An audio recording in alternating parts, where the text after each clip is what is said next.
Welcome back to Indie Film Weekly for the week of April 10th, 2026. I'm your host, Glen Reynolds.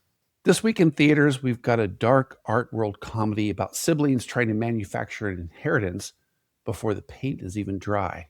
We've got an Italian Western that kicks off with a deadly rodeo and turns into a chase with Buffalo Bill in the mix. And we've got a Japanese mind bender set in a subway passageway where the only way out is noticing what everyone else would miss. On TVOD, I'm spotlighting a black and white slapstick survival epic where a guy goes to war with wildlife and keeps leveling up. And for our classic, we're celebrating the debut feature that introduced a certain brand of charming, doomed amateurs trying to pull off a life plan. If you want indie films to keep getting play in theaters, support them while the showtimes are alive. A good tweet does not buy a second week. This episode of Indie Film Weekly is brought to you by Circus Road Films, helping independent filmmakers find their audience since 2006. Learn more at circusroadfilms.com. Let's dive in. Our first indie film in theaters this week is The Christophers. Directed by Steven Soderbergh, this is a dark comedy about money, art, and a family plan that belongs in a true crime podcast. Julian Sklar is a once famous painter, still alive, still difficult, and still sitting on unfinished canvases that could be worth a fortune. His estranged adult kids, Barnaby and Sally, are tired of waiting.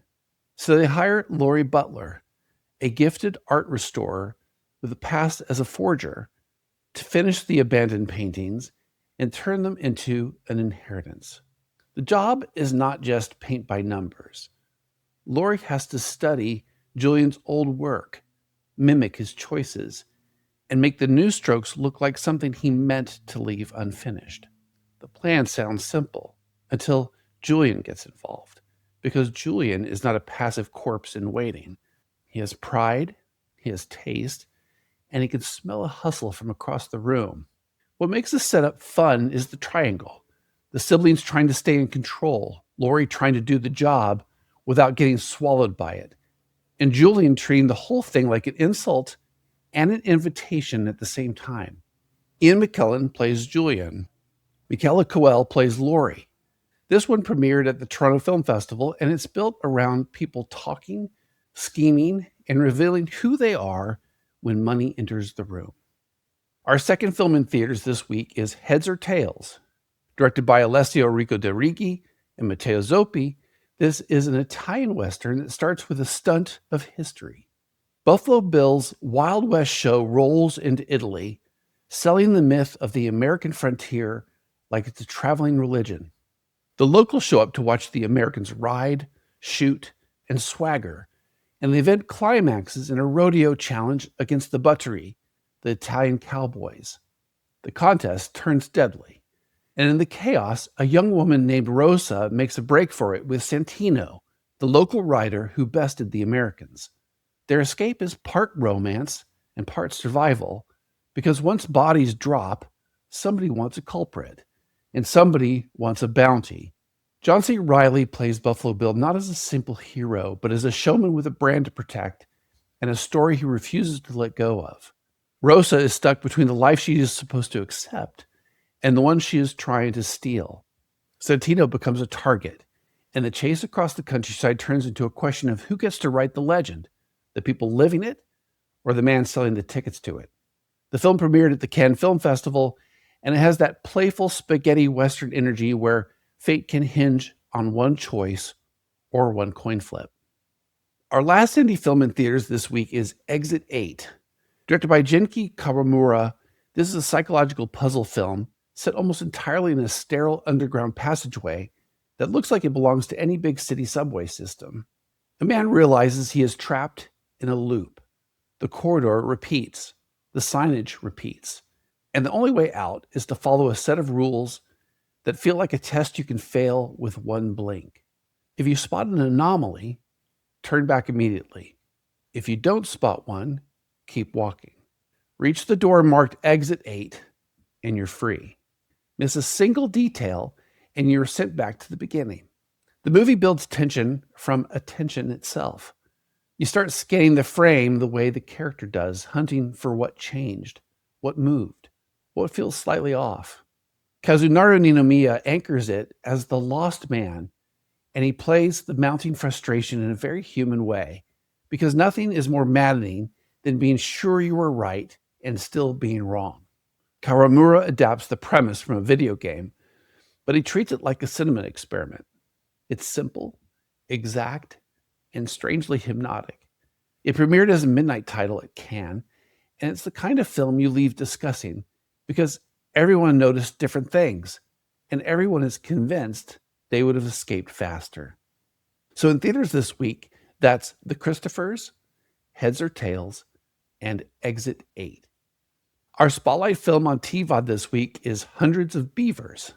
Directed by Mike Cheslick, it's a black and white, largely dialogue-free, slapstick epic that commits fully to its own ridiculous logic.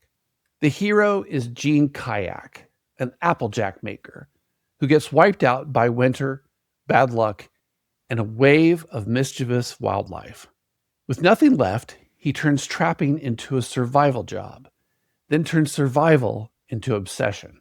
The goal is simple: earn enough pelts to impress a merchant and win the hand of the merchant's daughter.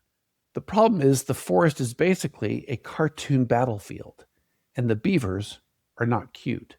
They are played by performers in mascot costumes, and they behave like a disciplined little army. The movie keeps escalating like a silent era video game. Gene builds tools, invents traps, wipes out, learns a new move, and tries again. The physical comedy is constant, but the filmmaking is the real flex because the action is staged with precision and the gags stack cleanly. It moves fast and it never asks you to admire the joke. It just throws the next one at you. You can rent it on Apple TV or Prime Video. Our indie film classic this week is Bottle Rocket, celebrating its 30th anniversary. Directed by Wes Anderson, it's his first feature, and you can already see the template for the tone he would later perfect.